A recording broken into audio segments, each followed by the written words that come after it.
রাস্তা থেকে টেনে হেঁচড়ে নিয়ে চিপা গলিতে নিয়ে পকেট, মোবাইল, টোপাল, মানিব্যাগ সব করে দেয় খালি। আসসালামু আলাইকুম ভাই, আমি জামিল। এই মুহূর্তে আছি ঠিক কিশোরগঞ্জ উচ্চ বালিকা এবং ফায়ার সার্ভিসের সামনে। আর এই জায়গাটা কিন্তু অনেকটা সময় থাকে, অনেকটা নিরিবিলি। এই যে পাশে একটা গলি আছে, আর আরও কিছু গলি আছে, আমি আপনাদেরকে দেখানোর চেষ্টা করব। এই যে ওই যে এই বিল্ডিংটা গেছে একটা গলি আছে। আবার এই যে ফায়ার সার্ভিসের ঠিক পশ্চিম পাশে নগোয়া যেতে যে রাস্তাটা, এই রাস্তাটা অনেকটাই থাকে নিরিবিলি। যে এখন যে সময়টা যেরকম নিরিবিলি দেখতে পারতেছেন।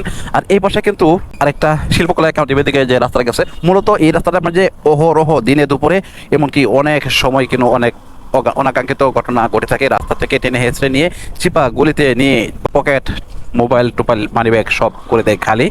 আর এইটা হরহামেশাই চলছে।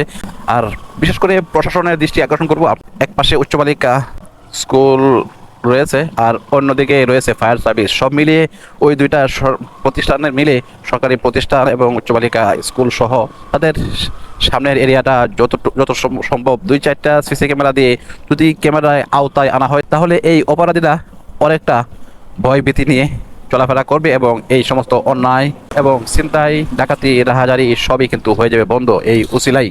আজকের মতো বিদায়, দেখা হচ্ছে কিশোরগঞ্জের নতুন কোনো ভিডিওতে। আল্লাহ হাফেজ।